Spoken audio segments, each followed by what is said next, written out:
Hello everyone, this is mister दबाबिया और अपने आज सिविल इंजीनियरिंग का एक नया सब्जेक्ट शुरू कर रहे हैं जिसका नाम है estimate and costing. Let's look, अपने सिलेबस को देखते हैं। इस सब्जेक्ट में अपने introduction, specifications, contract, tender, valuation, rate analysis, long wall, short wall, earthwork, some short topics के बारे में देखेंगे। तो पहले मैं आपको एक बात क्लियर कर देता हूँ। इस सब्जेक्ट को अपने टोटली एग्ज़ाम पॉइंट व्यू से देखेंगे, जैसे कि SSC, state AEN, state JE. इस एग्ज़ाम में जो जो अपने क्वेश्चंस आते हैं, जो जो टॉपिक्स आते हैं, उनको फुल डिटेल में कवर करेंगे। तो पहले मैं आज शुरू करने जा रहा हूँ इसका introduction, what is estimate and what is the reason why we make estimate, the purpose of the estimate and the methods of the estimate. तो लेट्स स्टार्ट। फर्स्ट देखते हैं अपने एस्टीमेट।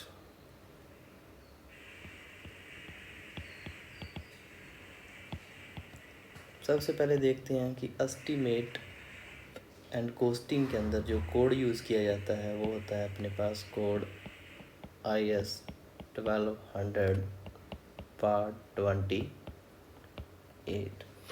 यह कोड है जो अपने एस्टीमेट एंड कॉस्टिंग के अंदर यूज़ किया जाता है, जो है IS 1200 पार्ट 28। आई होप आपको इतनी बात क्लियर हो गई होगी। इसके बाद देखते हैं सबसे पहले इसका introduction, what is estimate.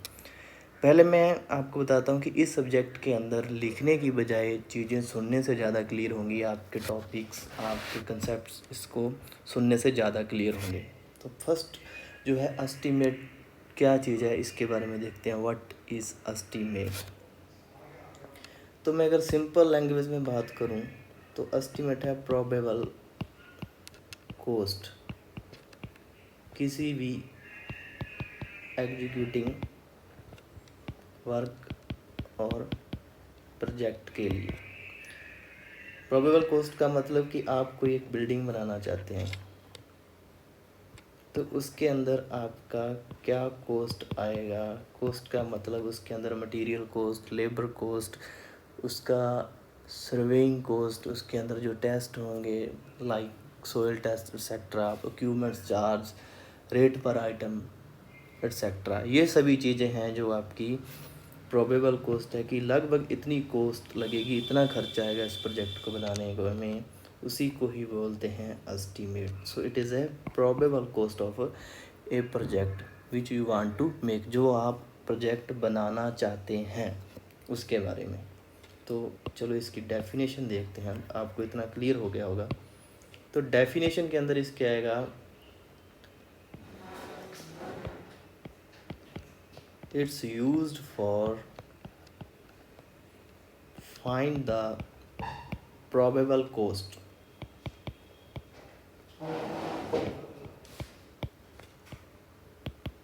before the executing of work, जो आप वर्क करना चाहते हैं। नेक्स्ट इसके अंदर देखते हैं अपने पर्पजेस, क्या पर्पज हैं इसके। पर्पज ऑफ एस्टीमेट, तो देखिए मैं आपको लिखवाने से पहले फिर कुछ बातें क्लियर कर देता हूँ कि इसके अंदर क्या पर्पज आएंगे। फर्स्ट, आप क्या करेंगे एस्टीमेट से, उसकी किसी भी प्रोजेक्ट की अप्रॉक्सीमेट कॉस्ट तैयार करेंगे। उसके बाद देखेंगे क्वांटिटी, कि कौन सा मटेरियल, कौन सी लेबर, कौन से इक्विपमेंट की कितनी क्वांटिटी चाहिए अपने को, उसके बारे में इसमें देखते हैं। उसके बाद कंप्लीशन ऑफ प्रोजेक्ट, कि प्रोजेक्ट कब तक बन के कंप्लीट हो जाएगा, ये चीज़ें भी एस्टीमेट के अंदर आती हैं। ये तीन चीज़ें एक दूसरे से इंटरकनेक्टेड हैं। इसके बाद देखते हैं और किन किन चीज़ों के लिए जो अपना एस्टीमेट है वो काम आता है, क्या पर्पज है उसका। तो देखिए, किसी भी प्रोजेक्ट को गवर्नमेंट लेवल पर बनाने के लिए अपने को अप्रूवल लेना होता है, तो it is use for approval के लिए यूज़ होता है। आपने सुना होगा टेंडर वर्ड, तो ये इनविटेशन ऑफ टेंडर के लिए भी एस्टीमेट किया जाता है कि अगर अपने एस्टीमेट ही नहीं बनाएंगे, अपने पास बजट नहीं होगा, तो अपने टेंडर कैसे निकाल देंगे, किसी वर्क को अलॉटमेंट कैसे कर देंगे। तो ये चीज़ें आती हैं सारी पर्पज़ के अंदर। चलो इनको एक एक करके अपने डिटेल में अब लिखते हैं।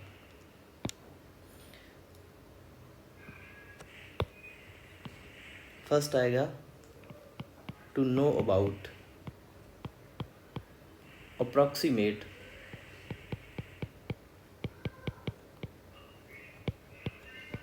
cost of proposed work.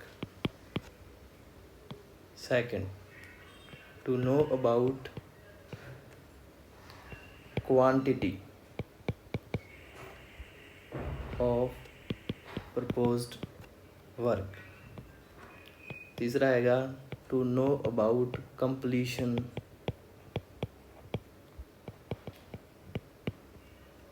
period of proposed work. ये तीनों चीज़ें तो होगी अपनी इंटरकनेक्टेड। इसके बाद देखते हैं, मैंने आपको कहा था अप्रूवल के काम आता है। टू अप्रूवल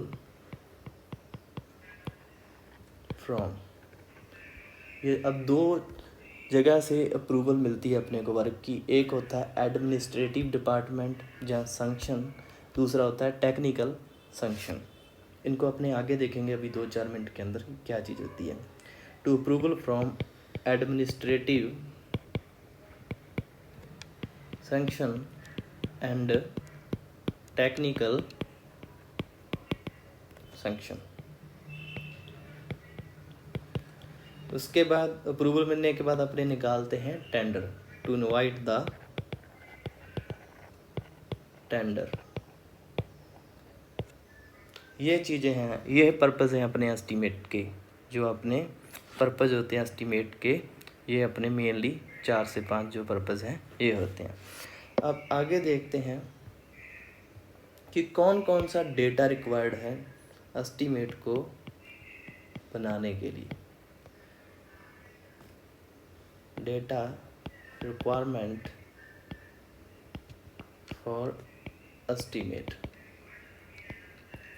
तो देखिए, सबसे पहली और इम्पोर्टेंट चीज़ जो चाहिए अपने को किसी भी एस्टीमेट को बनाने के लिए, जो जगह जहाँ पे आप कंस्ट्रक्शन करना चाहते हैं उस जगह का प्लान, सेक्शन, एलिवेशन, तीनों चीज़ें फुल डिमेंशन के साथ अपने पास होनी चाहिए। तो मीन्स क्या होनी चाहिए अपने पास, उस जगह की ड्राइंग होनी चाहिए, वो भी फुल डिटेल के साथ। तो पहले लिखते हैं ड्राइंग।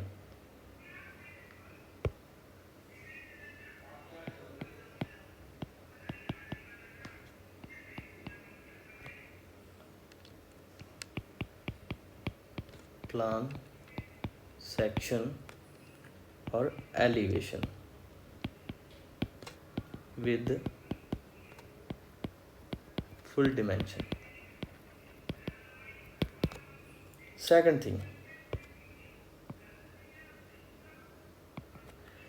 अपने पास होनी चाहिए specifications like the availability of the material, availability of the labour, like these kind of things are important for making an estimate. तो दूसरी जगह चीज़ होनी चाहिए जो अपने पास, वो है specifications.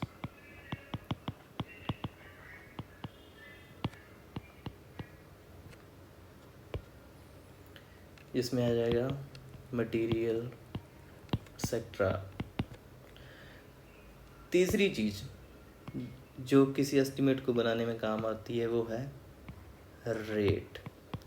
Rate means rate per unit item, कि किसी आइटम का क्या रेट होगा उसके बारे में पता करना, उसका एस्टीमेट बनाना।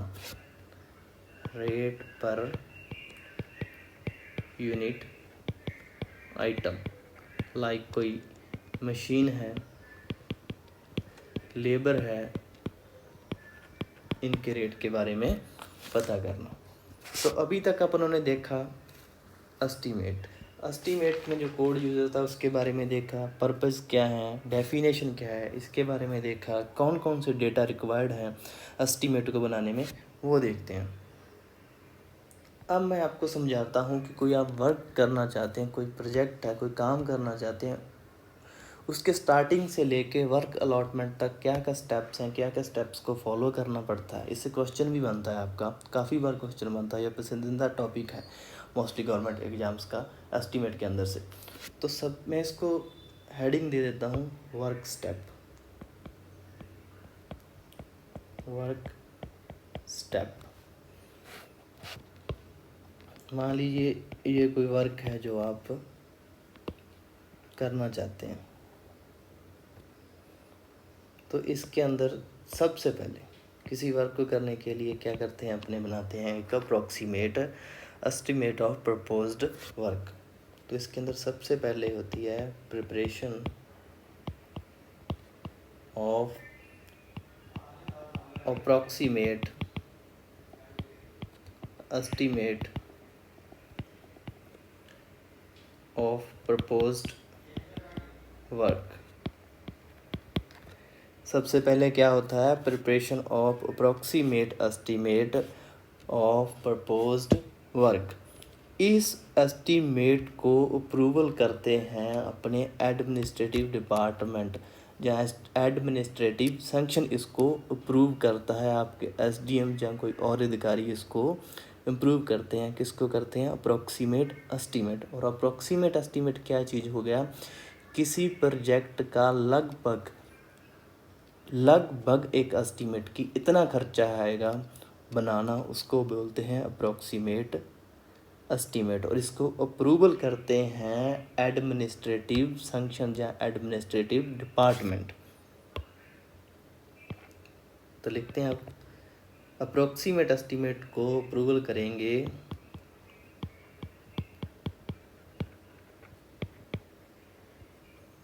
Administrative sanction.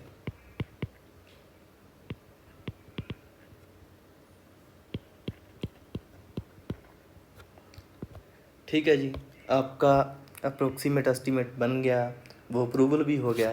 तो उसके बाद आता है अपना काम। अपना काम मतलब जेईएन और आईएन का काम।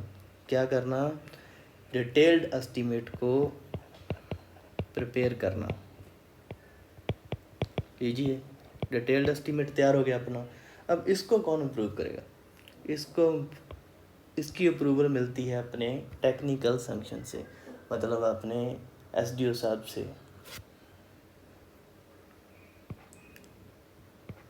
ठीक है जी, for approval from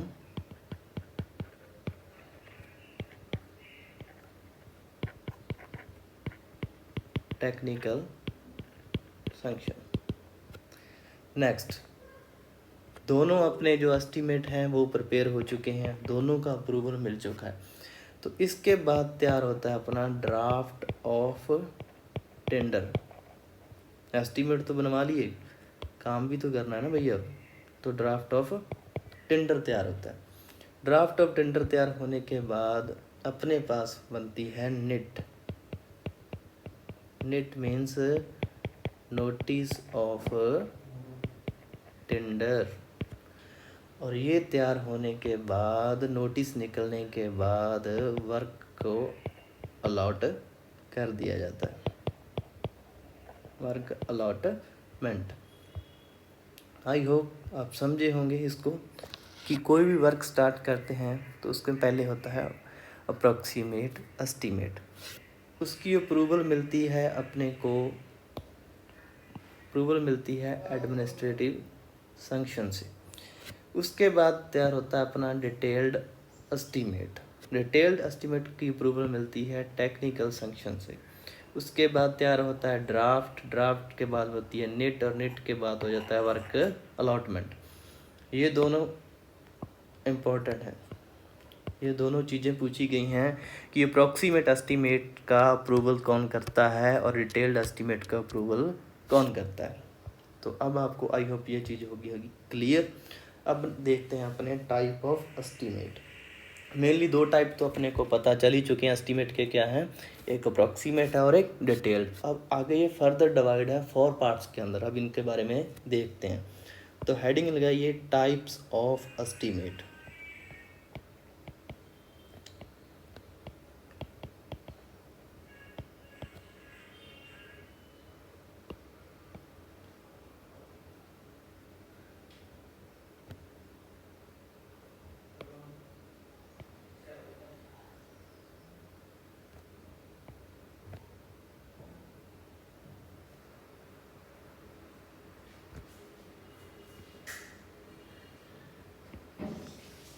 types of estimate. तो पहले आता है अपने पास अप्रॉक्सीमेट एस्टीमेट, जिसे रफ एस्टीमेट और एब्स्ट्रैक्ट एस्टीमेट के नाम से भी जाना जाता है। ये फर्दर डिवाइड है आगे 4 पार्ट्स के अंदर। देखते हैं कौन कौन से हैं। First, plinth area method. Second है क्यूबिकल रेट मेथड।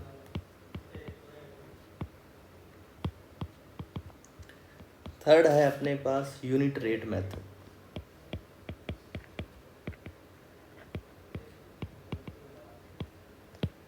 और लास्ट और फोर्थ है इसके अंदर टिपिकल वे मेथड। पहले देखा अपना अप्रॉक्सीमेट एस्टीमेट, जिसको रफ एस्टीमेट, एब्स्ट्रैक्ट एस्टीमेट के नाम से भी जाना जाता है। ये फर्दर डिवाइड है 4 पार्ट्स के अंदर, plinth area method, cubical rate method, unit rate method and typical way method. अब ऐसे ही देखते हैं अपने डिटेल्ड एस्टीमेट के बारे में। सेकंड एस्टीमेट जो अपने पास आता है वो है डिटेल्ड एस्टीमेट।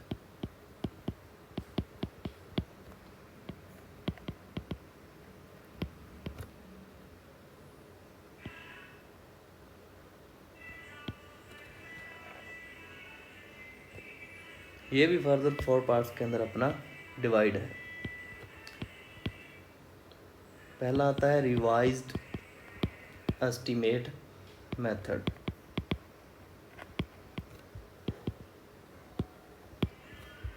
सेकंड आता है supplementary method.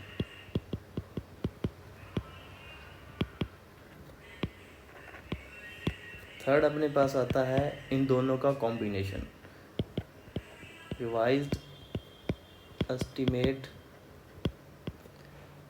And supplementary method. और लास्ट एंड फोर्थ जो है अपने पास वो है annual repair and maintenance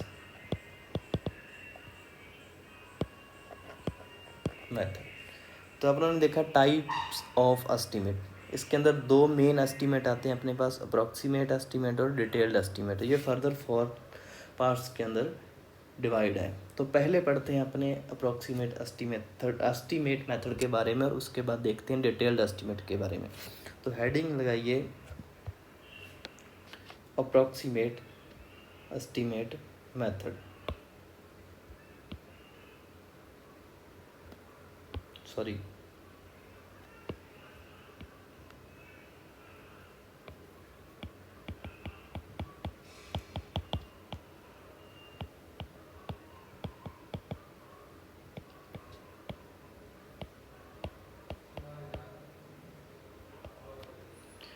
approximate revised abstract estimate क्या चीज़ है, क्यों करते हैं, इसके बारे में आपको मैं बताता हूँ। देखिए, सबसे पहले अप्रॉक्सीमेट एस्टीमेट है जो वो किया जाता है प्रैक्टिकल नॉलेज के बेस पर। अगर किसी के पास 5-7 साल 10 साल का एक्सपीरियंस है कंस्ट्रक्शन के अंदर या किसी और काम के अंदर, तो उसको प्रैक्टिकल के बेस पे इसको प्रिपेयर किया जाता है, इसको तैयार किया जाता है अप्रॉक्सीमेट एस्टीमेट को। सेकंड थिंग जो पहले अपन ने कर चुके हैं, जो क्वेश्चन भी बहुत बार आया कि इस जो अप्रॉक्सीमेट एस्टीमेट है उसका अप्रूवल करवाने के लिए, कहाँ से अप्रूवल करवाने के लिए, एडमिनिस्ट्रेटिव डिपार्टमेंट से अप्रूवल करवाने के लिए अप्रॉक्सीमेट एस्टीमेट तैयार किया जाता है। अगर सिंपल वर्ड्स के अंदर कहूँ तो ये फाइनेंशियल एक्सेप्ट बजट के बारे में पता करने के लिए इस एस्टीमेट को किया जाता है। तो सबसे पहले इसके बारे में 2-3 बातें मैं आपको लिख देता हूँ जिससे और क्लियर हो जाएगा। For calculating approximate cost of proposed work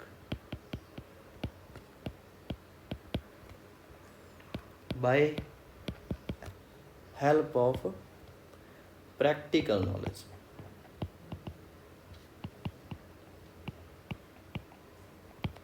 second, जो अपने बढ़ चुके हैं, चलो मैं दोबारा से लिखा देता हूँ लाइन आपको।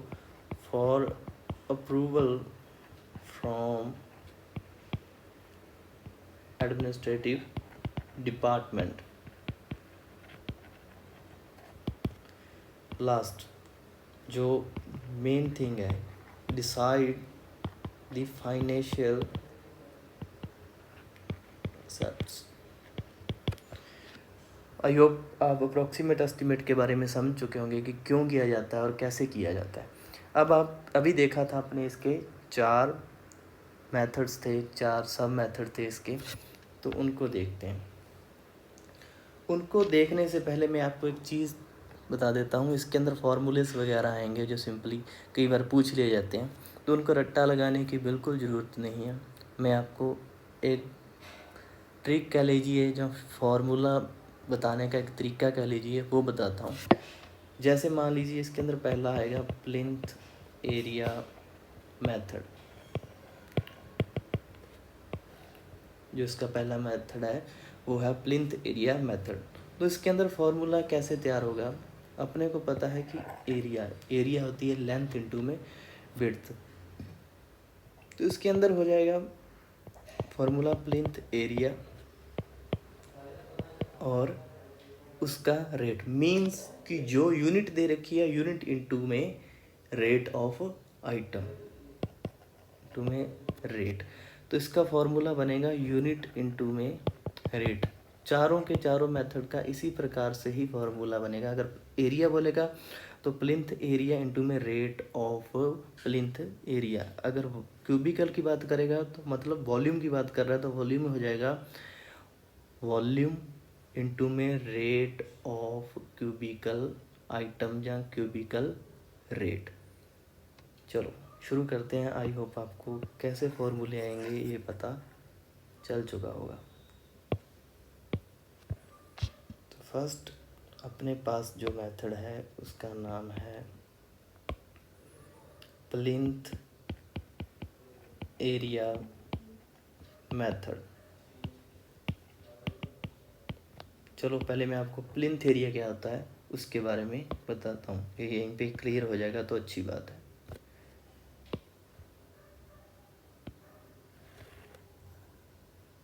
ये है आपके पास कोई प्लॉट, तो इस प्लॉट के टोटल एरिया को बोला जाता है प्लॉट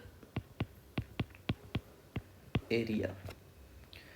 और मान लीजिए ये इतना पार्ट है जो उसके अंदर आप करने जा रहे हो कंस्ट्रक्शन। तो जिस पार्ट के अंदर आप कंस्ट्रक्शन करते हो उसी को ही बोलते हैं प्लिंथ एरिया, जहाँ आपका कंस्ट्रक्शन एरिया। तो प्लिंथ एरिया क्या होता है ये आपको क्लियर हो गया। तो देखते हैं इसका अप्रॉक्सीमेट एस्टीमेट कैसे तैयार किया जाता है प्लिंथ एरिया का। तो अप्रॉक्सीमेट एस्टीमेट है जो होता है वो, जैसे मैंने आपको बताया था कि यूनिट इंटू में रेट। तो एरिया हो जाएगा इसके अंदर, इसका फॉर्मूला हो जाएगा plinth area multiply rate of plinth area. और कुछ ज़्यादा कुछ इसके अंदर समझने का है भी नहीं। सेकंड था अपने पास cubical rate method. Cubical rate method, तो इसके अंदर बताइए मुझे आप क्या फार्मूला हो जाएगा। इसका फार्मूला हो जाएगा अप्रॉक्सीमेट एस्टीमेट का एरिया की जगह क्या आ जाएगा, किसकी बात कर रहा है, क्यूबिकल की, तो आएगा volume. Volume means length width and height into में क्यूबिकल जो भी रेट होगा। Third unit rate method. Unit rate method, इसकी अप्रॉक्सीमेट कॉस्ट कैसे निकालेंगे, अप्रॉक्सीमेट कॉस्ट तो इसके अंदर निकल जाएगी किसकी बात कर रहा है, एक यूनिट की, तो यूनिट इंटू में यूनिट रेट, सिंपल है, कोई दिक्कत नहीं। इससे क्वेश्चन बहुत कम आता है। क्रिटिकल वे मेथड, ये अपना है अप्रोक्सीमेट एस्टीमेट का लास्ट मेथड, क्रिटिकल वे मेथड। ये वे वर्ड मेरे ख्याल से आप लोगों को तंग कर रहा होगा कि ये वे चीज़ क्या होती है, तो मैं आपको पहले इसके बारे में क्लियर करता हूँ कि व्हाट इज़ वे। मान लीजिए ये कोई रेलवे प्लेटफॉर्म बना हुआ है, मानना ही है बस, हो सकता है आपको कुछ और दिखाई दे रहा हो। तो इन दोनों के बीच का जो डिफरेंस है, means centre to centre distance है, उसे बोलते हैं वे। तो मैंने रेलवे प्लेटफॉर्म बोला, तो इससे आपको ये क्लियर हो जाना चाहिए कि ये estimate factories, railway platforms, these kind of buildings के अंदर यूज होता है, उनको प्रिपेयर करने के अंदर। तो इसकी अप्रॉक्सीमेट कोस्ट कैसे बनाएंगे अपने, किसकी बात हो रही है, वे की, यूनिट वे अपने पास, और इनटू में हो जाएगा वे रेट। और इसके अंदर लिख लीजिए ये फैक्ट्री और रेलवे प्लेटफॉर्म जैसे एस्टीमेट प्रिपेयर करने के अंदर काम आता है। अब इन चारों मेथड से जो क्वेश्चन आता है उसको मैं आपको नोट लगाकर लिखवा रहा हूँ।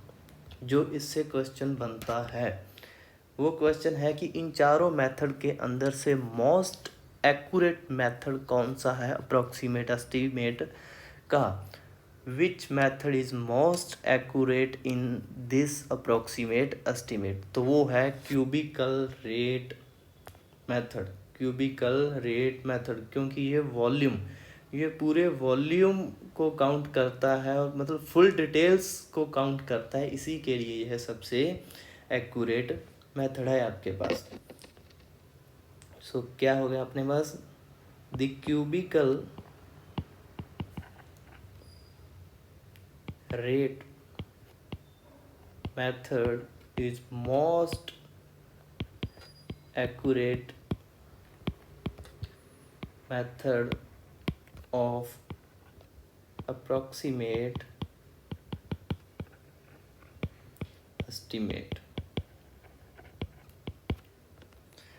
तो ये था अपने पास अप्रोक्सीमेट रफ एब्स्ट्रैक्ट एस्टीमेट के बारे में, और आई होप आपको ये समझ आया होगा। ये अब इसको इम्पोर्टेंट लगा लेना, ये काफ़ी बार पहले भी पूछा जा चुका है। तो अब देखते हैं डिटेल्ड एस्टीमेट के बारे में। अब अपनों ने इसका अप्रूवल करवा लिया है, अब बनाने जा रहे हैं अपने डिटेल्ड एस्टीमेट को। तो हेडिंग डालिए डिटेल्ड एस्टीमेट।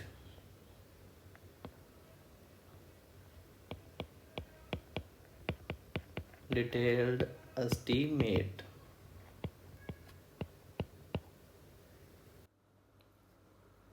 तो देखिए इसके अंदर डिटेल्ड एस्टीमेट, डिटेल्ड एस्टीमेट के नाम से ही पता चल रहा है कि इसके अंदर पूरी डिटेल्स होंगी जो भी अपने एस्टीमेट प्रिपेयर करेंगे। इसे एक और नाम से भी जाना जाता है, वो है मोस्ट रिलायबल मेथड, कि ये मेथड भैया पूरा भरोसेज हो गया अपना। तो देखिए डिटेल्ड एस्टीमेट के अंदर क्या क्या चीज़ें होंगी, जैसे कि अपने पहले बात की कि इसके अंदर ड्राइंग होगी, स्पेसिफिकेशन होगी, डिज़ाइन कोड होंगे, रेट ऑफ आयल आइटम्स, जितनी भी अपनी आइटम्स यूज़ करेंगे इसके बारे में, कि ये फुली डिटेल देगा अपने को, जो जो चीज़ें, जो जो कुछ अपने को चाहिए किसी भी प्रोजेक्ट को कंस्ट्रक्ट करने के अंदर। और इसकी अपने जो अप्रूवल है वो मिलती है अपने को टेक्निकल संक्शन से। तो देखिए इसके बारे में लिखते हैं अपने,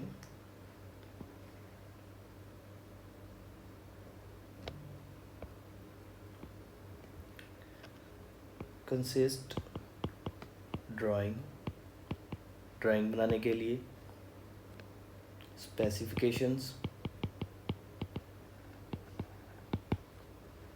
design code, rate of all items. दूसरा इसका अप्रूवल मिलता है अपने को, अप्रूवल फ्रॉम टेक्निकल सैंक्शन, और इसके बाद अपने निकलती है निट, नोटिस ऑफ टेंडर, या आप कह सकते हैं इनविटेशन ऑफ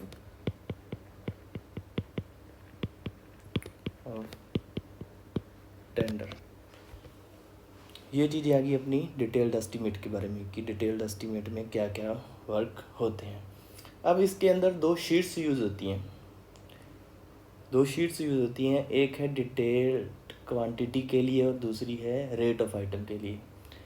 जो है अपनी किसी भी डिटेल्ड क्वांटिटी को अरेंज करते हैं जिस शीट के अंदर, उसको बोलते हैं मेजरमेंट शीट। जिस शीट के अंदर डिटेल्ड क्वांटिटी को अरेंज करते हैं उसे बोलते हैं मेजरमेंट शीट, और जिसके अंदर रेट ऑफ आइटम को अरेंज करते हैं उसे बोलते हैं अब्स्ट्रैक्ट शीट। तो देखिए ये क्या होता है, इसको मैं नोट लगा के लिख देता हूँ।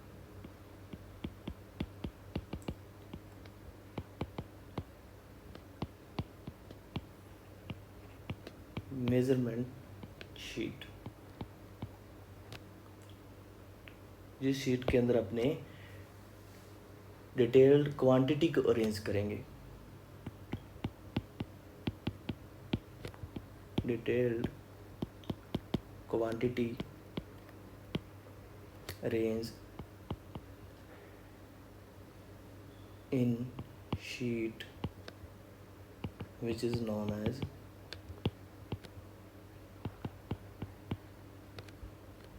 measurement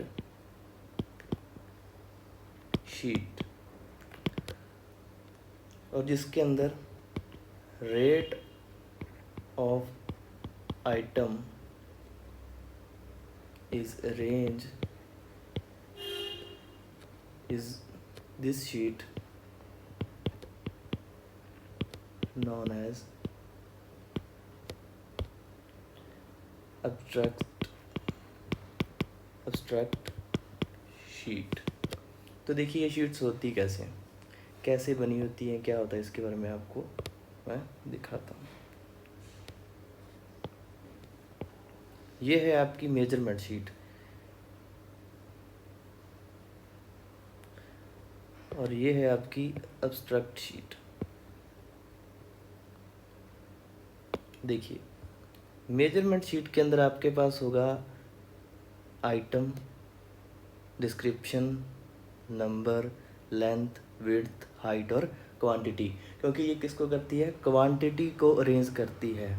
तो क्या क्या क्वांटिटीज़ होंगी, लाइक कितने मीटर है, कितनी विड्थ है, कितनी हाइट है, कौन सी आइटम है अपने पास, आइटम का नंबर, ये चीज़ें इसके अंदर आती हैं।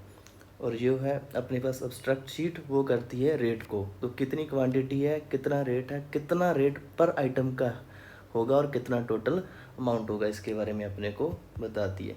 तो ये डायग्राम थोड़ा ध्यान में रख लेना, इससे आपको रट्टा लगाने की ज़रूरत नहीं पड़ेगी, आपको ये चीज़ें याद हो जाएंगी आसानी से। तो देखिए आगे बढ़ते हैं, आगे अपने डिटेल्ड एस्टीमेट के जो फर्दर पार्ट्स हैं उनके बारे में देखते हैं। तो पहला है इसके अंदर अपने पास revised estimate method. Revise estimate method के नाम से पता चल रहा है कि जिस एस्टीमेट को रिवाइज्ड करना पड़ेगा उसे बोलते हैं रिवाइज्ड एस्टीमेट मेथड। लेकिन ऐसा होता क्यों है, तो सुनिए। मान लीजिए आप लोगों ने एक एस्टीमेट प्रिपेयर किया, लेकिन जो अपना प्रोजेक्ट है उसका ओरिजिनल सैंक्शन कोस्ट है, वो 5% से एक्सीड हो जाए, ओरिजिनल कोस्ट से 5% अगर एक्सीड हो जाए तो अपने को रिवाइज्ड एस्टीमेट मेथड यूज़ करना होता है। जहाँ मैं ऐसा बोल सकता हूँ कि जब एडमिनिस्ट्रेटिव सैंक्शन 10% से एक्सीड हो जाए, मतलब कि ज़्यादा हो जाए। कहने का मतलब when original sanction cost more than or exceed 5% the sanction cost। जो रीजनल कोस्ट है वो ज़्यादा हो जाए, इट मीन्स कि रीजनल कोस्ट 5% एक्सीड हो जाए तो अपने यूज़ करते हैं रिवाइज्ड एस्टीमेट मेथड। सिर्फ आपको ये चीज़ याद रखने की ज़रूरत है। और जहाँ मैं इसको बोल सकता हूँ when cost of work exceed the administrative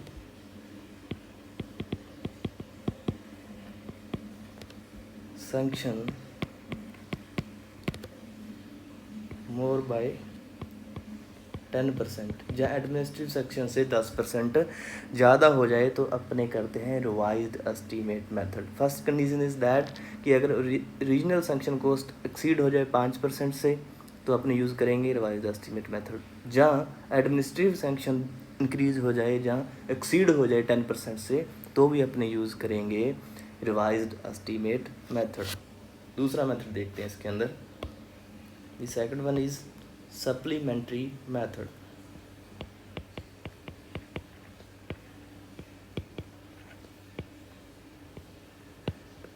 supplementary method,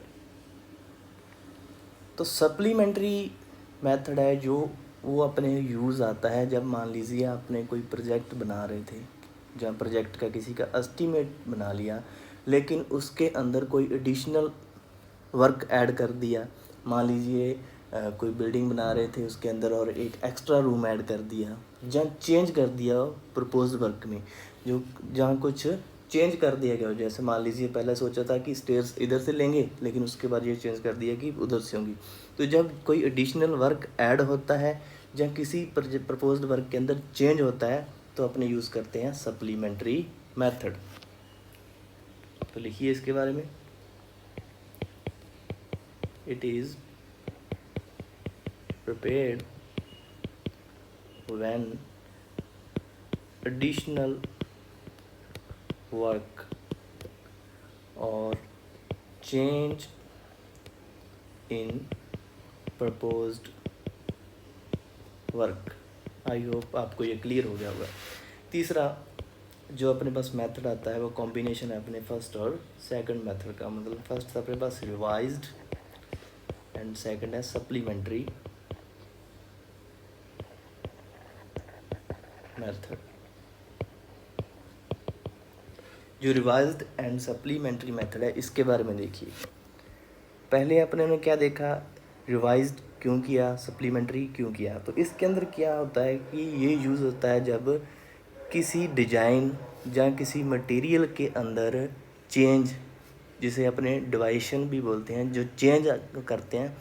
मतलब कि सप्लीमेंट्री और रिवाइज्ड का कॉम्बिनेशन है। तो अपनों ने अभी पढ़ा कि सप्लीमेंट्री में क्या होता है कि जब कोई एडिशनल वर्क या चेंज होता है तो इट मीन्स ये दोनों का कॉम्बिनेशन है, तो इसमें वो दोनों चीज़ें आ जाएंगी।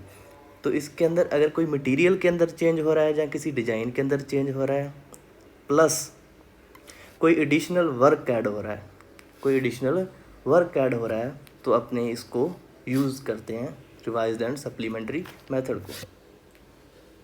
मैं आपको लिखाता हूँ, आपको इससे क्लियर हो जाएगा। It is used when change in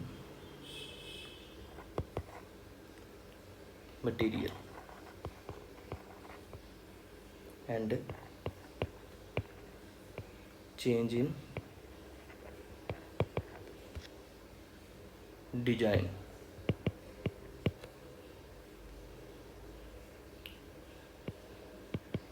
which may addition of work। तो इसके कॉम्बिनेशन को बोलते हैं रिवाइज्ड एंड सप्लीमेंट्री मेथड। चाहे किसी प्रकार का चेंज आए, किसी मटेरियल का चेंज आए या किसी डिजाइन का चेंज आए, तो उसके अंदर अपने क्या बोलते हैं, रिवाइज्ड एंड सप्लीमेंट्री मेथड को यूज़ किया जाता है। लास्ट अपने पास इसका टाइप है एनुअल रिपेयर एंड मेंटेनेंस। अब इसके अंदर करेंगे अपने इसका रख रखाव, अगर हिंदी में बोलें तो। इट मीन्स आपको इसके नाम से पता चल रहा है कि ये बिल्डिंग की इसको सेफ कंडीशन में रखने के लिए काम आता है। लाइक एनुअल रिपेयर और मेंटेनेंस में क्या आ जाएगा, वाइट वॉशिंग आ जाएगी, पेंट आ जाएगा, तो इस तरीके की चीज़ें आ जाएंगी। लाइक वाइट वॉशिंग,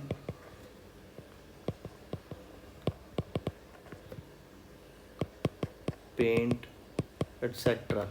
तो इसका मेन मोटो क्या है, प्रोवाइडिंग सेफ्टी टू स्ट्रक्चर। तो ये थे अपने पास चारों मेथड अपने डिटेल्ड एस्टीमेट के, revised, supplementary, revised and supplementary estimate, और लास्ट था एनुअल रिपेयर एंड मेंटेनेंस। तो ये अपने चारों हो गए। आई होप आपको ये समझ आए होंगे।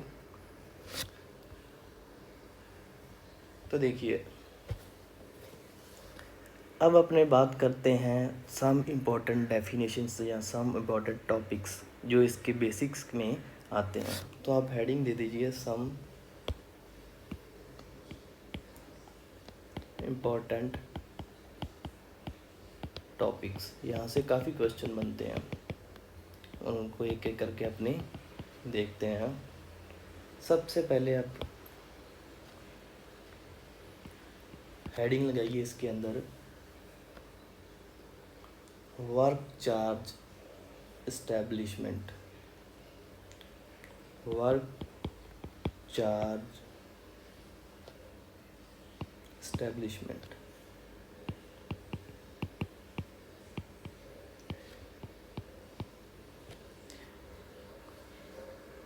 ये होता है अपने पास 1 से 2% of project cost. Work charge establishment जो होता है वो होता है अपने पास 1.5 to 2% ऑफ प्रोजेक्ट कोस्ट। ये इसके अंदर होता क्या है, ये देखिए। जब अपने कोई कंस्ट्रक्शन करते हैं तो उसके अंदर अपने को सर्टन नंबर ऑफ वर्क्स होते हैं, तो उसमें अपने पास मतलब कि काफ़ी नंबर ऑफ वर्क्स हो जाते हैं। जैसे कि अपने कुछ कोई चौकीदार चाहिए, कोई सुपरवाइजन के लिए चाहिए, कोई वॉकमैन चाहिए।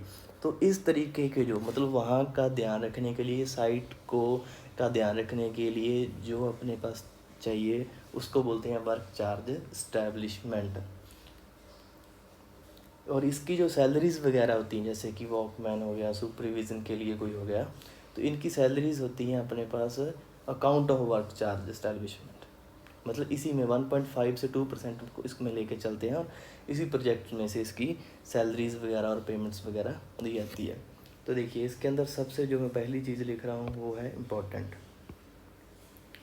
ये होता है 1.5 से लेके 2% ऑफ प्रोजेक्ट कोस्ट। इसे याद रखिएगा, इम्पोर्टेंट है। और आगे आपको क्लियर हो जाएगा कि वर्क चार्ज एस्टैब्लिशमेंट होता क्या है। ये होता है ड्यूरिंग द कंस्ट्रक्शन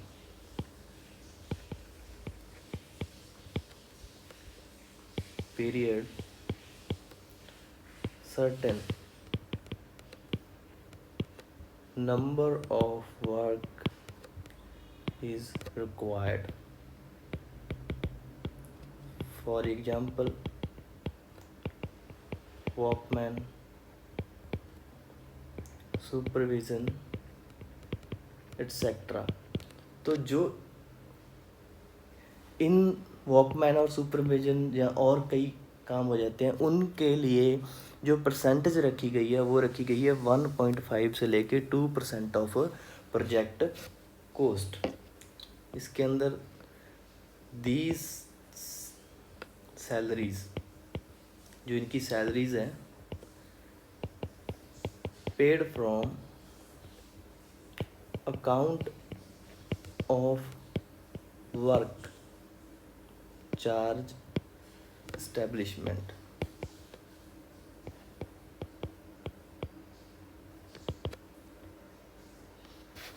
इसके बाद दूसरी डेफिनेशन देखते हैं अपनी, वो है tool and plants. Tool and plants, जो टूल एंड प्लांट्स अपने यूज़ करेंगे ड्यूरिंग द कंस्ट्रक्शन, उसके लिए जो परसेंटेज रखी गई है वो है 1 से 1.5 means 1 to 1.5% of project coast.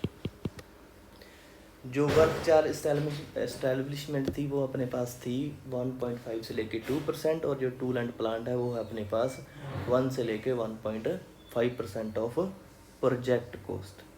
किसकी? प्रोजेक्ट कोस्ट की 1 से लेके 1.5%। अब देखते हैं थर्ड, इसे बोलते हैं डिपार्टमेंट, जहाँ आप इसे बोल सकते हैं इंजीनियरिंग चार्ज। ये क्या होता है इसके बारे में देखते हैं। जो इंजीनियर को अपने पेमेंट देते हैं, या इंजीनियर की जो कोस्ट है डिफरेंट वर्क्स के लिए, लाइक डिजाइनिंग के लिए, प्लानिंग के लिए, सुपरविज़न के लिए, उसे बोलते हैं डिपार्टमेंट चार्ज या इंजीनियरिंग चार्ज। तो ये कितना होता है अपने पास? ये होता है 10 से लेके 15% ऑफ प्रोजेक्ट कोस्ट। 10% से 15% ऑफ प्रोजेक्ट कोस्ट। और इसके अंदर क्या वर्क होते हैं? It is cost of engineer for certain work like designing,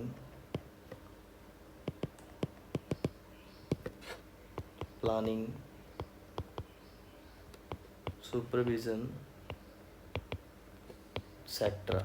इसके अंदर ये आते हैं। ये होता है 10 से लेके 15% तक। अभी तक अपन ने 3 टॉपिक पढ़े। वर्क चार्ज इस्टेब्लिशमेंट, जिसका है अपने पास परसेंटेज 1.5 से लेके 2% ऑफ प्रोजेक्ट कोस्ट।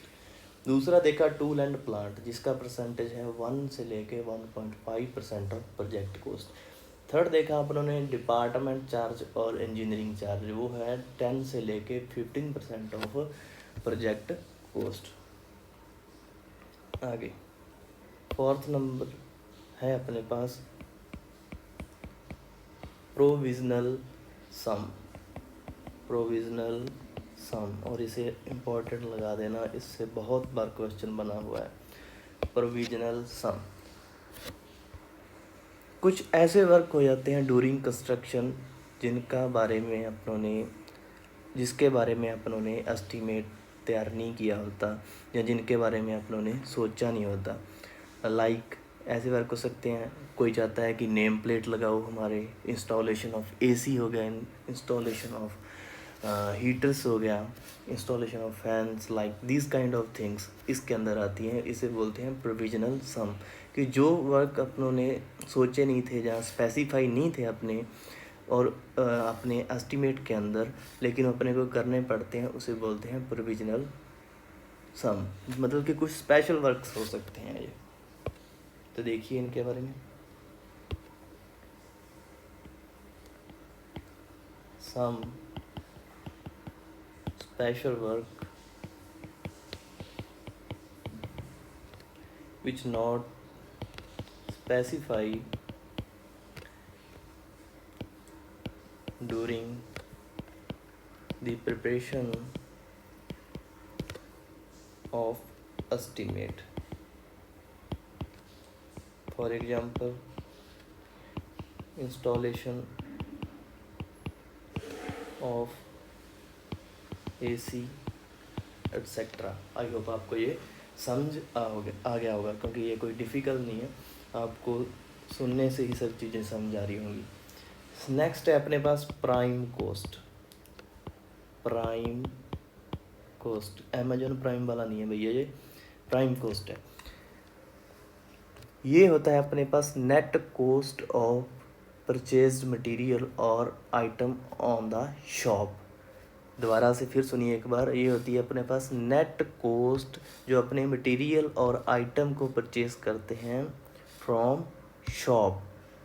जैसे कि आप कह सकते हो कोस्ट ऑफ फास्टनिंग, फिक्सचर जो अपने डोर के अंदर यूज़ होते हैं उनके बारे में, फॉर एग्जांपल मैं उनकी बात कर रहा हूँ। तो कोई भी मटेरियल की नेट कोस्ट जो अपने किसी शॉप से परचेज करते हैं उसे बोलते हैं प्राइम कोस्ट। तो लिखिए इसके बारे में, it is net cost of purchased material और item on the shop is known as prime cost। For example देख लीजिए, इससे आपको और समझ आ जाएगा। Fixture of door and window etcetera. तो जो अपने मटेरियल और आइटम किसी शॉप से परचेज करते हैं उसकी कॉस्ट को बोलते हैं प्राइम कॉस्ट। नेक्स्ट देखिए, प्रोविजनल आइटम, प्रोविजनल आइटम, और इसे लगा दीजिए इम्पोर्टेंट। प्रोविजनल आइटम, इसके अंदर कुछ एडिशनल आइटम जो वर्क के अंदर इंक्लूड नहीं की गई थी जब अपने कोई एस्टीमेट बना रहे थे, उसे बोलते हैं प्रोविजनल आइटम। देखो इससे पहले अपन ने प्रोविजनल सम भी पढ़ा था कि कुछ ऐसे वर्क जो स्पेसिफाई नहीं थे during the preparation of estimate, like जिसमें मैंने वहाँ आपको एग्जांपल दिया था इंस्टॉलेशन ऑफ एसी। ये उसी से मिलती जुलती चीज़ है, ये कई बार कंफ्यूज करती है एग्जाम के अंदर, लेकिन इसमें कुछ डिफरेंस है। देखिए क्या, उसके अंदर अपने किसी वर्क को कर रहे थे अपने मतलब कंस्ट्रक्शन के अंदर यूज़ कर रहे थे, लेकिन इसके अंदर क्या है कि मान लीजिए कोई वाटर पाइप थी अपने कंस्ट्रक्शन के पास से निकल रही थी, कि जैसे कि अपने जो वाटर था वो अपने यूज़ कर रहे थे डूरिंग द कंस्ट्रक्शन, और जहाँ कोई इलेक्ट्रिसिटी लाइट्स थी यहाँ से अपने इलेक्ट्रिसिटी का कनेक्शन लेके वहाँ पे वर्क कर रहे थे, उनकी कोई शिफ्टिंग हो गई है, वो शिफ्ट हो गई हैं डूरिंग द कंस्ट्रक्शन, तो उस प्रकार की चीज़ को बोलते हैं प्रोविजनल आइटम। तो लिखिए इसके बारे में,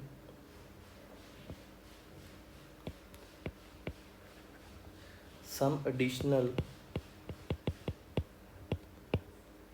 आइटम, जहाँ वर्क बोल सकते हो, not including in estimate due to variation on site. तो एक क्या वेरिएशन हो सकती है, for example shifting of water line. तो आप देखिए वाटर लाइन शिफ्ट होगी है तो अपने को कहीं दूर से वाटर चाहिए होगा, क्योंकि कंस्ट्रक्शन के अंदर अपने वाटर तो चाहिए, कंक्रीट बनाएंगे क्योरिंग के लिए और डिफरेंट वर्क्स के लिए, तो ये कॉस्ट अपने को अब इसकी कॉस्ट पड़ेगी, तो इसे ही बोलते हैं प्रोविजनल आइटम। आगे देखिए next one, 7th number,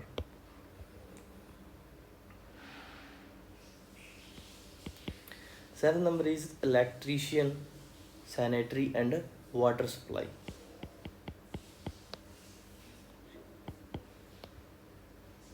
Electrification,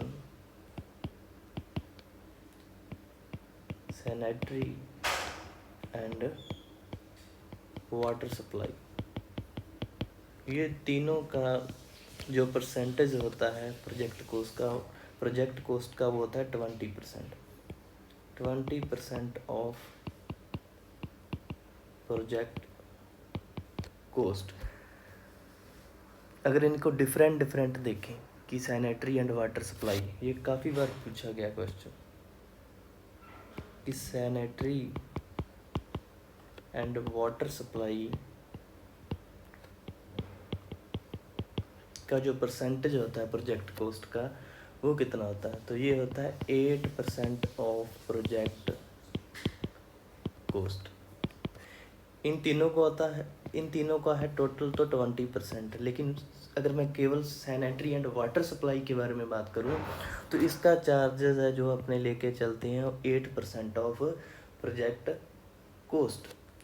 और अब अपने पास बचा है 12%, मतलब कि 20 से 8% तो वाटर का हो गया और उसमें से बचा है अपने पास 12%, वो इसको डिवाइड करते हैं अब, और वो है इलेक्ट्रिफिकेशन। इलेक्ट्रिफिकेशन के अंदर आता है 8% एक्सक्लूडिंग, इसके अंदर इलेक्ट्रिक फैन नहीं होते, बाकी सारा कुछ होता है जो इलेक्ट्रिकल के वर्क के अंदर होता है, एक्सक्लूडिंग इलेक्ट्रिक फैन। और ये होता है अपने पास 8%। 8 और 8 हो गया अपने पास 16%। तो जो 4% बचा है उसके अंदर आते हैं इलेक्ट्रिक फैन, 4%। तो देखिए electrification, sanitary and water supply का टोटल परसेंटेज है अपने पास 20। उसमें से सैनिटरी एंड वाटर सप्लाई की बात करें तो 8% ऑफ प्रोजेक्ट कॉस्ट है। ये काफ़ी बार क्वेश्चन पहले पूछा जा चुका है। इलेक्ट्रिफिकेशन का होता है 8% और इलेक्ट्रिक फैन का होता है 4%। से ये टोटल हो गया अपने पास 20%। नेक्स्ट नंबर 8,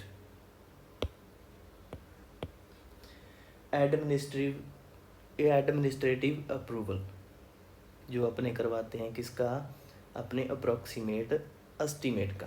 तो हेडिंग है अपने पास एडमिनिस्ट्रेटिव अप्रूवल।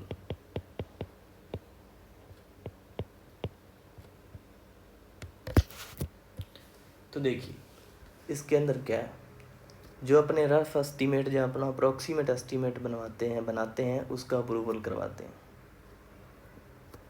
तो एडमिनिस्ट्रेटिव जो अप्रूवल है, जहाँ अप्रूवल है अपने पास वो सिर्फ इतना ही है, इसके अंदर यही लाइन लिखेंगे कि इसका जो अप्रूवल है अप्रोक्सीमेट एस्टीमेट का अप्रूवल करवाया जाता है और उसके बाद डिटेल्ड एस्टीमेट प्रिपेयर किया जाता है।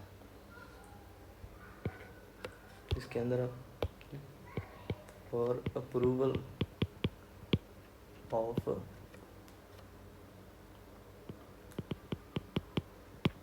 Approximate estimate. Next number 9, expenditure department और सैंक्शन।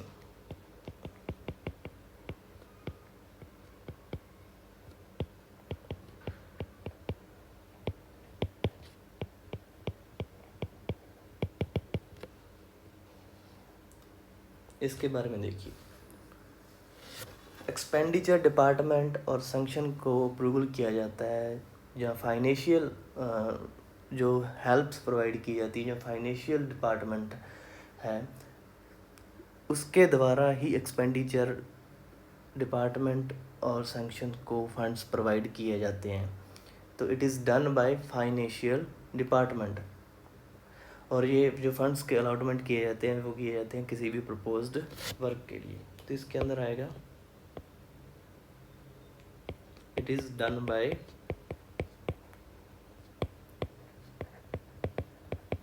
फाइनेंशियल डिपार्टमेंट, वित्तीय डिपार्टमेंट आपका फाइनेंशियल डिपार्टमेंट के द्वारा। उसके बाद है टेक्निकल सैंक्शन, जिसके बारे में हम लोगों ने पहले देख लिया था कि एडमिनिस्ट्रेटिव और जो अपना अब एडमिनिस्ट्रेटिव डिपार्टमेंट से अपने जो अपना होता है अप्रॉक्सीमेट एस्टीमेट, उसको पास कराने के बाद अपने बनाते हैं डिटेल्ड एस्टीमेट और उसकी अप्रूवल की जाती है टेक्निकल डिपार्टमेंट के द्वारा। तो इसे बोलते हैं टेक्निकल सैंक्शन। उसके बाद नंबर 10 है अपने पास schedule of rate. Schedule of rate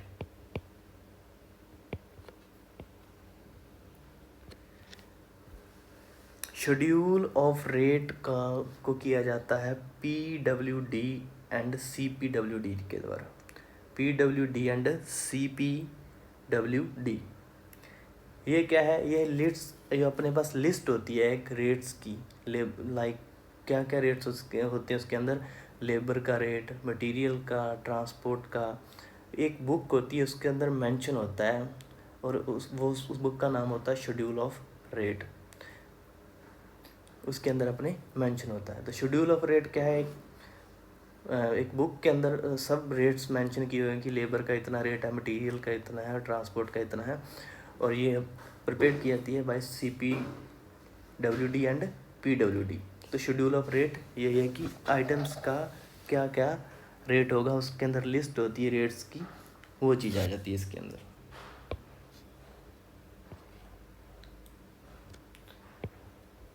by PWD and CPWD।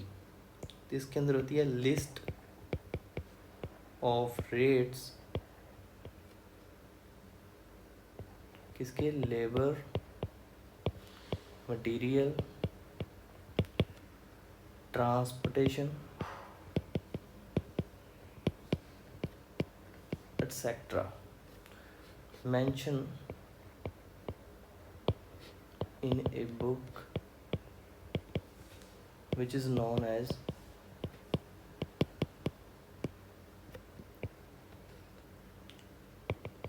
schedule of rate book।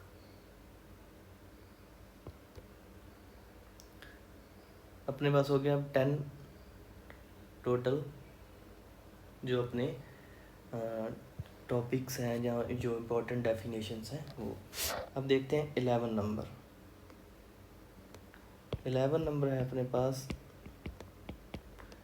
Degree of accuracy, शुद्धता की पहचान आ गई अपने पास, डिग्री ऑफ एक्यूरेसी। तो इसके अंदर देखिए जो डिमेंशंस हैं आपकी, dimensions like length, width, height should be measure up to 0.01 metre, means 1 centimetre का उसके अंदर अपने कह सकते हैं, जैसे अपने चेन के अंदर पढ़ते हैं टॉलरेंस, तो उसी हिसाब से इसके अंदर 1 सेंटीमीटर का एरर आ सकता है, वो मान्य है। इसके अंदर डिमेंशंस के अंदर जैसे कि लेंथ, विड्थ और हाइट है, उसके अंदर जो एरर है शुड बी वो हो सकता है आपके पास 0.01 मीटर। अगर एरिया की बात करूँगा तो मीटर स्क्वायर हो जाएगा, और अगर मैं बात करूँगा वॉल्यूम की तो ये मीटर क्यूब हो जाएगा।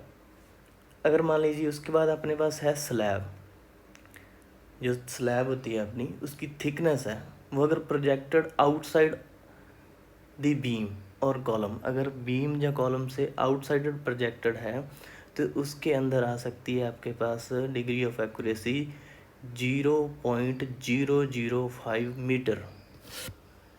और अगर आपके पास mass shall be measured up to, मतलब जो आपका मास है वो हो सकता है 1 किलोग्राम तक। वुड वर्क हो सकता है 0.001 मीटर क्यूब तक। जो वुड वर्क है उसको अपने वॉल्यूम के अंदर ही मेजर करते हैं, और जो अपनी रीइंफोर्समेंट है उसके अंदर हो सकता है 0.005 मीटर, क्योंकि ये डिमेंशन के अंदर होती है। तो इनके बारे में लिखते हैं, ये चीज़ें याद करने वाली हैं। आई होप आपको ये याद हो जाएंगी एक बार में, कोई डिफ़िकल्ट नहीं है। मैं आपको इस हिसाब से लगाऊंगा कि आपको ये याद हो जाए। Dimensions like length, width, height shall be measured up to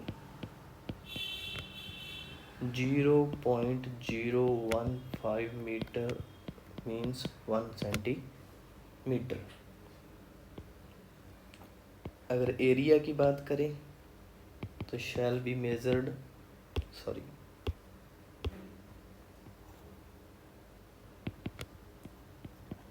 तो मीटर की जगह क्या हो जाएगा, मीटर स्क्वायर। और अगर वॉल्यूम की बात करेंगे तो ये हो जाएगा 0.05 मीटर क्यूब। तो इन तीनों में तो कोई दिक्कत नहीं है अपने को, किसका आएगा 0.01 मीटर, और आप इसको 1 सेंटीमीटर बोल सकते हैं। इसके बाद देखिए thickness of slab projected outside the beam or column shall be measured up to, ये होती है आपके पास 0.05 मीटर, और इसको बोल सकते हैं आप 5 mm। ये क्या चीज़ है देखिए, मान लीजिए आपके पास ये एक कॉलम है,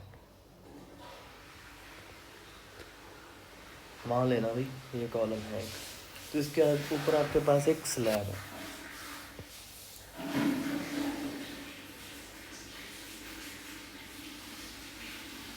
और अगर ये कॉलम से आउटसाइड प्रोजेक्टेड है, आउटसाइड प्रोजेक्टेड आपको दिखाई दे रही होगी, ये आउटसाइड प्रोजेक्टेड है, तो इसके अंदर जो डिग्री ऑफ एक्यूरेसी चाहिए वो होनी चाहिए 0.005 मीटर, मीन्स 5 mm।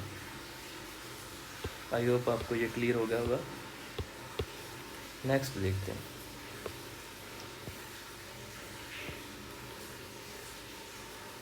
अगर मैं मास की बात करूं, mass shall be measured up to 1 kilogram, इसका आसान है याद रखना, 1 किलोग्राम। वुड वर्क में पहली बात ये याद रखिए कि वुड वर्क को मेजर किया जाता है वॉल्यूम के अंदर, तो यूनिट आएगी इसकी metre cube. Wood work shall be measured up to 0.001 metre cube. ये मत याद रख लेना 0.01, ये 1 सेंटीमीटर था, लेकिन ये है 0.001 metre cube. reinforcement shall be measured up to 0.005 metre, ये होती है अपनी मीटर के अंदर। तो ये थी डिग्री ऑफ एक्यूरेसी कि कितनी शुद्धता होनी चाहिए इसके अंदर, अगर सीधा बोल दूँ तो डिमेंशंस है लेंथ, विड्थ और हाइट, वो थी अपने पास मीटर में, एरिया मीटर स्क्वायर में, वॉल्यूम मीटर क्यूब में, ये अपने को आसानी से याद हो जाएगा, कोई दिक्कत नहीं है। तो इन पर एक बात ध्यान दे देना, ये आपको आसानी से याद हो जाएंगे। इसके बाद है अपने पास प्लॉट एरिया और प्लिंथ एरिया। इसके बारे में आपको बता चुका हूँ, लेकिन मैं आपको और लिखवा देता हूँ एक बार। अपने पास आया 12 number, plot area. Plot area अपने ने देखा था कि ये अपने पास एक प्लॉट है, और इसको बोलते हैं प्लॉट एरिया, और इसके अंदर जितने भी अपने कंस्ट्रक्शन करेंगे उसको बोलते हैं अपने प्लिंथ एरिया। तो इसके बारे में लिखते हैं अपने, एरिया सराउंडिंग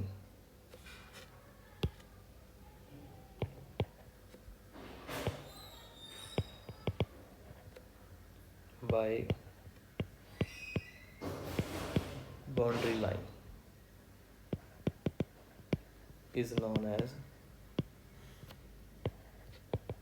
प्लॉट एरिया। तो प्लिंथ एरिया क्या हो जाएगा अपने पास, जो भी बुलिड अप एरिया होगा फ्लोर लेवल तक, उसे बोलते हैं अपने plinth area. Plinth area, it is lit up area measured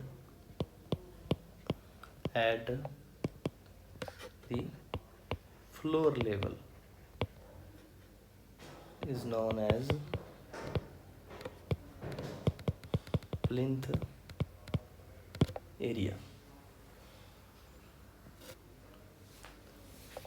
अब मैं आपको एक लिखा रहा हूँ नोट, वो है आपके लिए काफ़ी इम्पोर्टेंट। ये तो अपने को पता है कि प्लॉट एरिया और प्लिंथ एरिया क्या है। प्लिंथ एरिया होता है जो अपना इज़ 10 से 20% मोर देन कारपेट एरिया। जो अपने अगर अपने किसी रूम में कारपेट बिछाएं तो उसे बोलते हैं कारपेट एरिया। जो प्लिंथ एरिया होता है वो होता है 10 से लेके 20% मोर देन कारपेट एरिया। देखिए कैसे, ये है अपने पास प्लिंथ एरिया।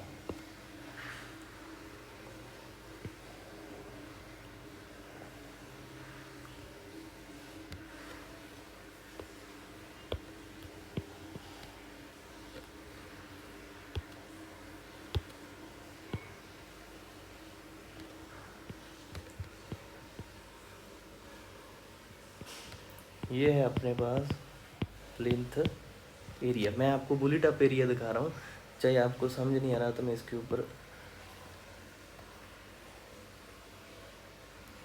ये आपका बना देता हूँ प्लॉट एरिया, जिससे आपको क्लियर हो जाए, कंफ्यूज ना हो आप।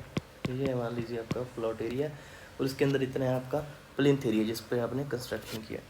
और जो अंदर वाली साइड बची ये है आपका फ्लोर एरिया। ऑब्वियस आपको समझ आ रही होगी बात ये कि ये आपके पास है फ्लोर एरिया। तो जो आपका प्लिंथ एरिया है वो होता है 10 से लेके 20% ऑफ मोर किससे कारपेट एरिया से। तो इसके अंदर मैं कारपेट बिछाऊंगा जो आपका फ्लोर एरिया, तो ऑब्वियस आपको दिख रहा होगा कि ये इससे इतना ज़्यादा, ये इससे ज़्यादा है, इतना आपको शो हो रहा होगा। तो ये होता है आपका 10 से लेके 20% मोर। तो लिखिए इसके अंदर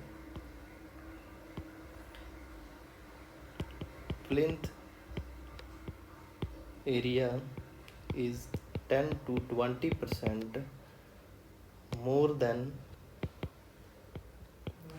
कारपेट एरिया। तो फ्लोर एरिया क्या होगा? अगर मैं फ्लोर एरिया की बात करूं तो आप ऐसे बोल सकते हैं, फ्लोर एरिया क्या हो जाएगा? Plinth area minus area of wall, क्योंकि ये सारा एरिया जो आपके पास किसका है? वॉल्स ही तो है आपके पास। तो आप इसको लिख सकते हैं plinth area minus area of wall. Clear है आपको ये चीज़? नेक्स्ट देखिए, आप अपने इसको पूरा क्लियर करके छोड़ेंगे, डोंट वरी, आपको पूरी बात समझ में आएगी। अब मैं अगर प्लिंथ एरिया को floor area plus area of wall लिख दूं तो आई होप इसमें कोई गलत नहीं होगा, आपको ये चीज़ समझ आ गई होगी। अगर इसके अलावा कोई पोर्च बना हुआ है, पोर्च मीन्स कोई कैंटिलीवर स्ट्रक्चर बनी हुई है, तो वो भी प्लिंथ एरिया के अंदर इंक्लूड हो जाती है।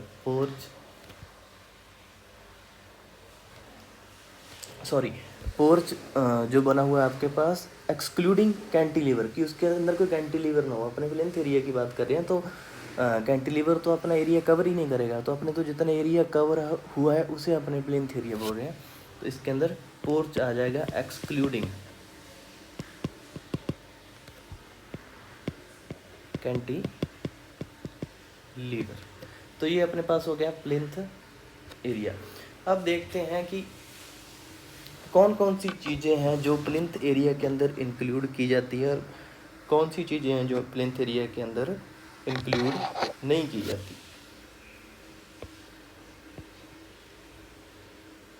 पहले लिखते हैं अपने जो इंक्लूड की जाती हैं।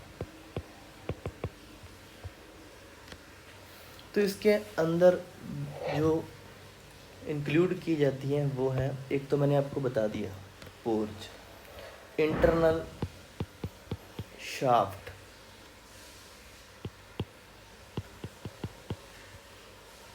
लेकिन कंडीशन है वो लेस देन होनी चाहिए 2 मीटर स्क्वायर से। स्टेयरकेस इसके अंदर ऐड किए जा सकते हैं। कोई मशीन रूम बना हुआ है तो वो भी इसके अंदर ऐड होगा। और अगर कोई मम्टी बनी हुई है, आई थिंक आप नो अबाउट, आपको इसके बारे में पता होगा कि मम्टी क्या चीज़ है। मम्टी बनी हुई है तो उसको भी इंक्लूड करेंगे अपने प्लिंथ एरिया के अंदर। तो देखिए मोस्टली मैं आपको बताता हूँ कि कौन सी चीज़ें इंक्लूड होती हैं। जो चीज़ें कंस्ट्रक्ट हुई होती हैं, जो कंस्ट्रक्ट हुई होती हैं अपने बुली टॉप एरिया के अंदर, जो एरिया अपनों ने अपने रहने के लिए बना रखा है, वो चीज़ें इंक्लूड हो जाती हैं अपनी प्लिंथ एरिया के अंदर। और कुछ चीज़ें, मान लीजिए कोई आपका एक्सटर्नल स्टेयरकेस बना हुआ है, बाहर से बना हुआ है ना, टेरेस हो गया फर्स्ट फ्लोर का, कॉर्नाइस हो गया, कोई एक्स्ट्रा सिटिंग बना रखी है अपनों ने, कोर्टयार्ड बना रखा है बैठने के लिए, तो ऐसी चीज़ें हैं जो, वो चीज़ें इसके अंदर एक्सक्लूड नहीं होती हैं।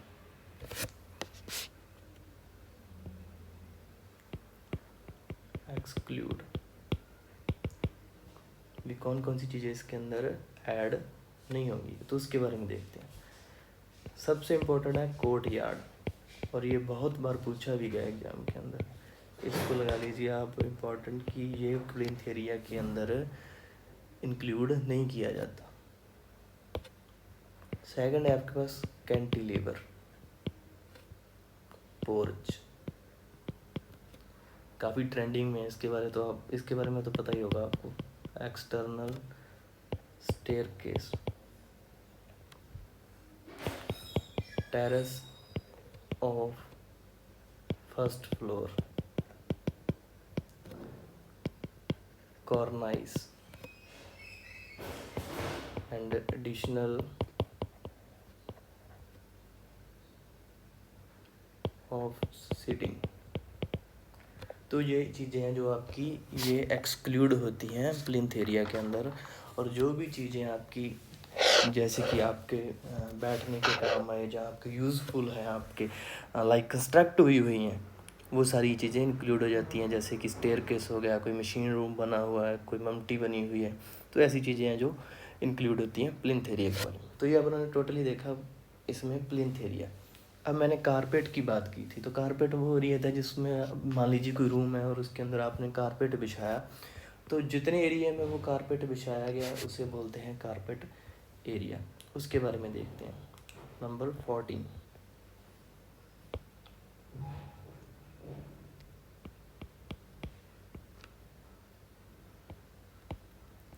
Carpet area.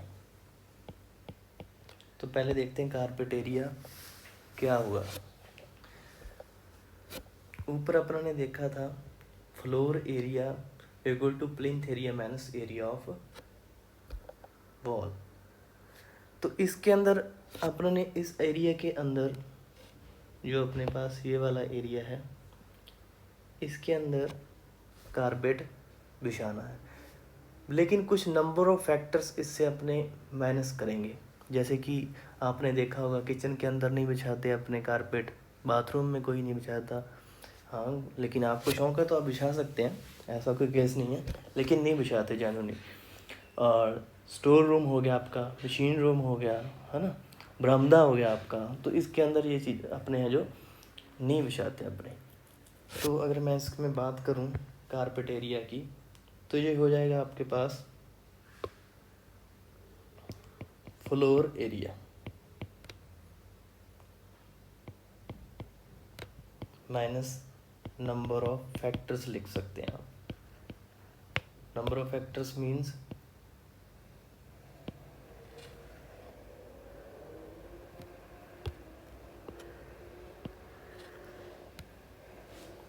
कौन कौन से फैक्टर होंगे जिनको आपने माइनस करेंगे फ्लोर एरिया से।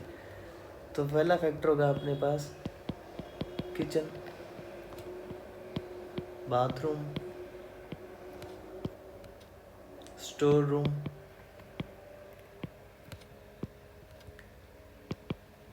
मशीन रूम और आपका बरामदा।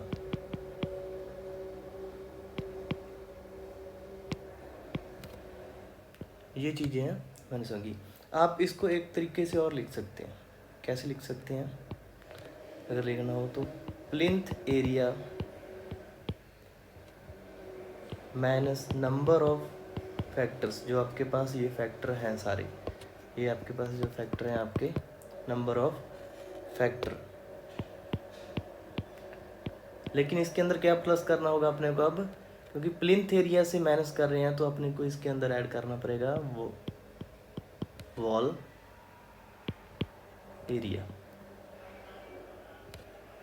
आई होप आप इस बात को समझे होंगे कि एक तरीके का मैंने ये वॉल एरिया को प्लस करके यहाँ पे नंबर ऑफ फैक्टर के साथ प्लिंथ एरिया से माइनस किया, तो एक तरीके का मैंने फ्लोर एरिया ही बनाया है। कई बार ऐसे भी पूछ सकता है कि कारपेट एरिया का क्या फॉर्मूला होगा, तो आप लिख सकते हैं कि plinth area minus number of factors plus wall area.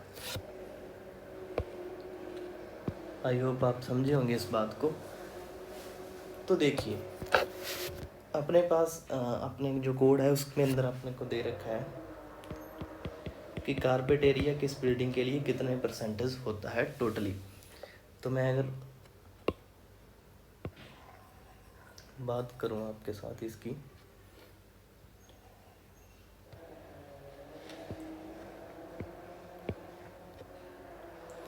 तो देखिए टाइप ऑफ बिल्डिंग,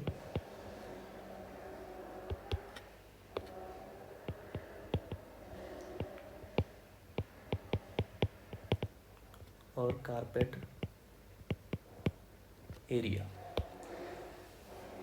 अगर कमर्शियल जो ऑफिशियल बिल्डिंग है, ऑफिस बिल्डिंग है आपकी, तो उसके अंदर जो कारपेट एरिया होता है वो होता है 60 से 75% ऑफ प्लिंथ एरिया। और अगर मैं बात करूं residential building,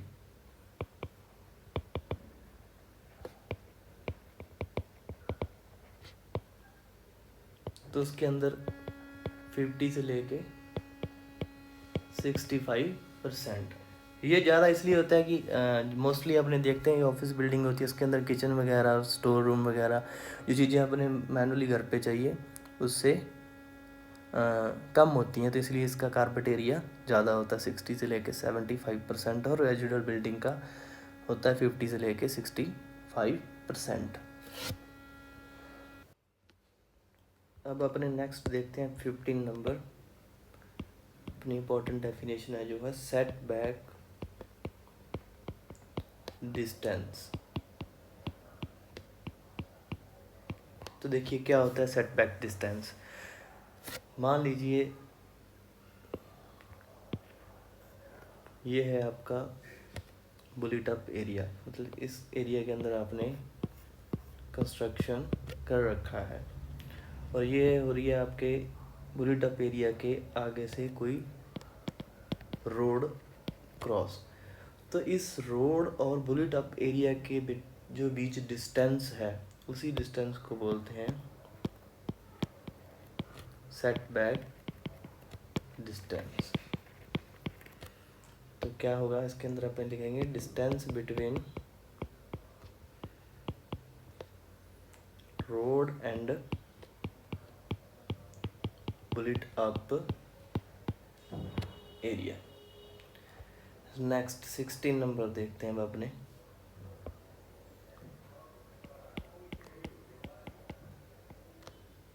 floor area ratio. Floor area ratio, इसे FAR भी बोलते हैं फ्लोर एरिया रेशो को।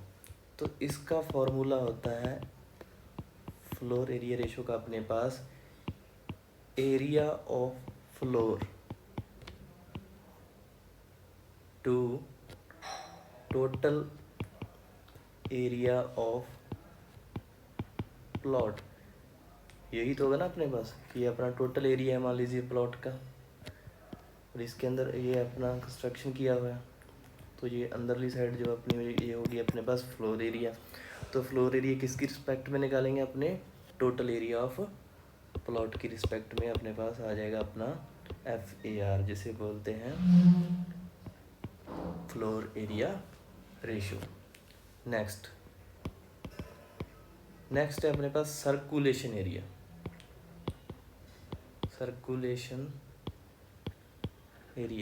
सर्कुलेशन एरिया का मतलब जिस एरिया में अपने मूवमेंट कर सकते हैं, घूम सकते हैं, जिस एरिया के अंदर, उसे बोलते हैं अपने सर्कुलेशन एरिया। तो कैसे हो सकते हैं वो एरिया, मान लीजिए कोई स्टेयरकेस है, कॉरिडोर है, पैसेज है, लिफ्ट है, बालकोनी है, बरामदा है, तो ये सारे अपने पास हो जाएंगे अपने circulation area. It is used for movement of a person.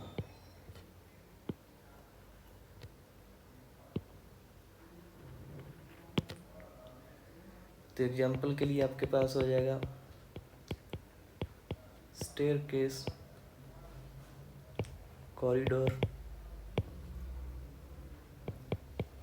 कोई पासेज है, लिफ्ट है, बालकोनीज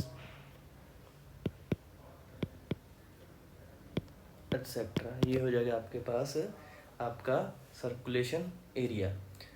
और ये अपना जो सर्कुलेशन एरिया है ये फर्दर 2 टाइप्स में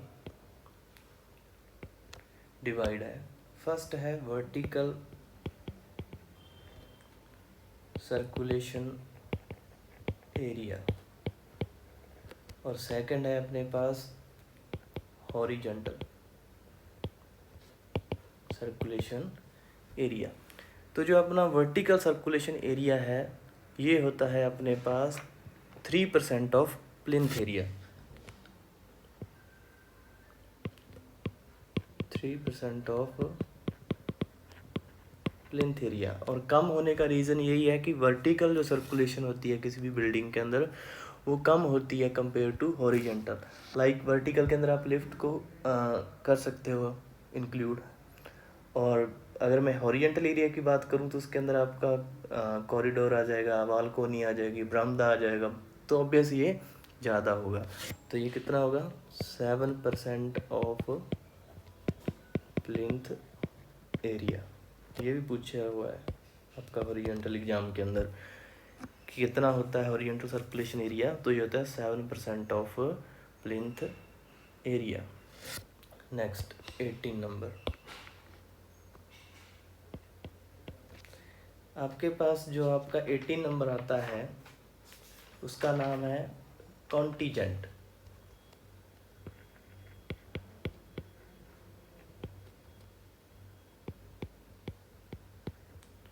ये क्या होता है देखिए, कॉन्टीजेंट का मतलब होता है कि ऐसा एक्सपेंस जो किसी भी वर्क के अंदर मेंशन ना किया हो। लाइक मैं आपसे बात करूं कि कंस्ट्रक्शन के ड्यूरिंग कोई एक्सीडेंट हो गया, कोई सर्विस एक्सीडेंट हो गया, तो उसको अपने को पता नहीं होता है कि ऐसी चीज़ें अपने कंस्ट्रक्शन के ड्यूरिंग हो जाती हैं, तो इसके लिए अपने एक कोस्ट लेके चलते हैं। ये कॉन्टीजेंट कोस्ट होती है अपने पास 3 to 5% ऑफ प्रोजेक्ट कोस्ट। कि मान लीजिए कोई स्पेशल ऑफिसर विजिट कर रहा है तो उसके मान सम्मान में उसके चाय पानी का कोई खर्चा आएगा, और कोई सर्विस एक्सीडेंट हो जाता है तो उसके लिए खर्चा आएगा, कोई मशीनरी ख़राब हो जाती है तो उसके लिए खर्चा आएगा, तो इसे बोलते हैं कॉन्टीजेंट कोस्ट। तो ये होती है अपने पास 3 to 5% ऑफ प्रोजेक्ट कोस्ट। और अगर मैं इसके बारे में लिखूं तो आप 2 लाइनें लिख सकते हैं इसके अंदर कि it is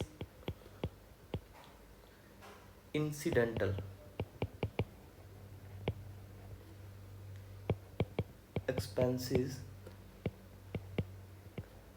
which cannot be classified in any type of work. For example, service accident,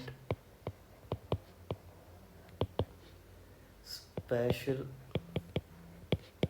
visit of officers.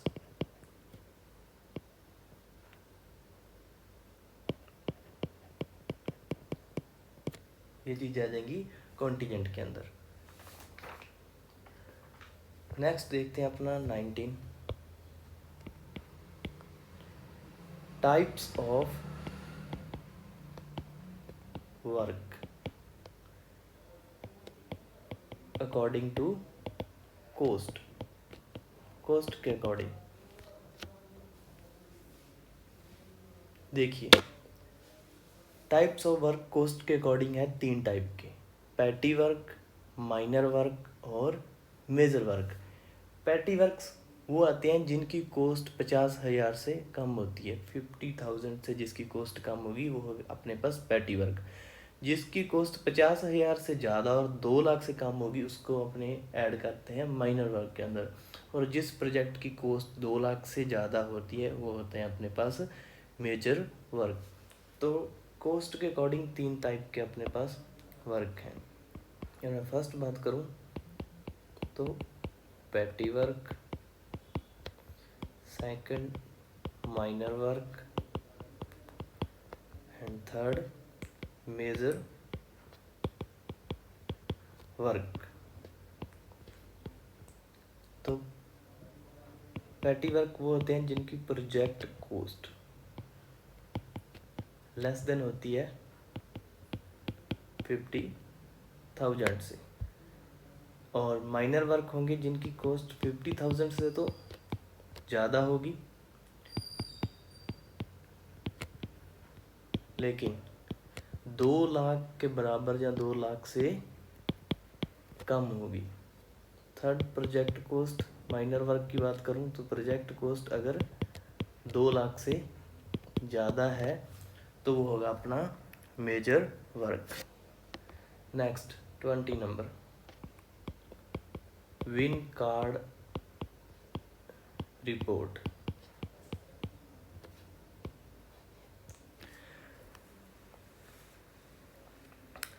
Win card report अपने पास जो होती है उसके अंदर कोई मटेरियल के अंदर मान लीजिए कोई इशू आ गया, जहाँ कोई मटेरियल रिवाइज है, जहाँ कितना मटेरियल अभी बैलेंस बचा है, उसकी जानकारी जिस रिपोर्ट के अंदर लिखी जाती है उसे बोलते हैं विन कार्ड रिपोर्ट।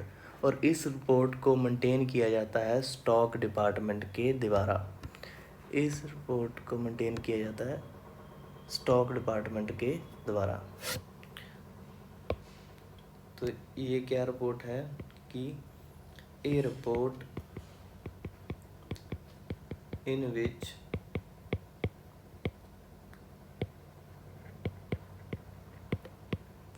मटेरियल कब इशू हुआ, कब रिवाइज हुआ और कितना अभी बैलेंस है। और इस रिपोर्ट को मेंटेन किया जाता है, दिस रिपोर्ट इज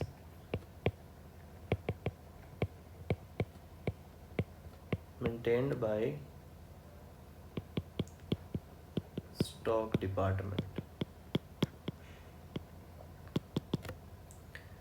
अब बचती है अपने इंट्रोडक्शन टॉपिक की last definition, stock ledger. Stock ledger, stock ledger क्या चीज़ होता है? स्टॉक जितनी भी ट्रांजिशन हुई है स्टॉक के लिए किसी कंपनी की उसे बोलते हैं स्टॉक लेजर, जिसके अंदर उसका लेखा जोखा रखा जाता है। ट्रांजिशंस का, स्टॉक्स की जितनी भी ट्रांजिशन हुई है किसी कंपनी की तो उसे बोलते हैं स्टॉक लेजर। और इसको मेंटेन किया जाता है अकाउंटिंग डिपार्टमेंट के द्वारा। इसको मेंटेन किया जाता है अकाउंटिंग डिपार्टमेंट के द्वारा। इसके अंदर क्या आएगा आपके पास? Stock transitions in a company and it is maintained by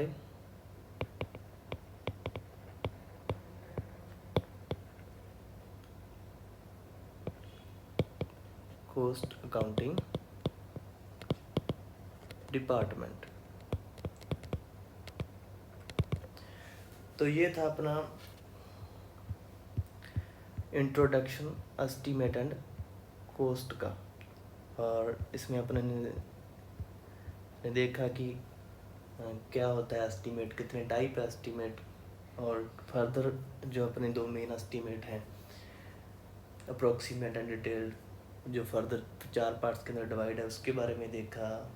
किसी वर्क से लेके वर्क अलॉटमेंट तक क्या प्रोसेस है उसके बारे में देखा। उसके बाद ये 20 से 21 जो इम्पोर्टेंट डेफिनेशंस थे या इम्पोर्टेंट टॉपिक्स थे, यहाँ से बहुत बार क्वेश्चन बनता है, उसके बारे में देखा। तो ये था आज का अपना टॉपिक, और अब अगले लेक्चर में अपने बात करेंगे स्पेसिफिकेशंस पर, उसको भी इसी प्रकार डिटेल से पढ़ेंगे। तो बने रहिए, आपको पूरा सब्जेक्ट मिलेगा आपका, और अपने इसके क्वेश्चंस भी लगाएंगे। तो ठीक है, अपने दोस्तों के साथ शेयर कीजिए, ऐसा ना हो कि फैमिली वालों से शेयर करते रहें और वो क्वेश्चन का आंसर आकर कह दें कि लीजिए सर ये है ये ऑप्शन। तो मीन्स जो आपको लगता है आपका कोई सिविल इंजीनियर का फ्रेंड है, आप उसके साथ शेयर कीजिए और पढ़ते रहिए, आगे बढ़ते रहिए। Thank you so much.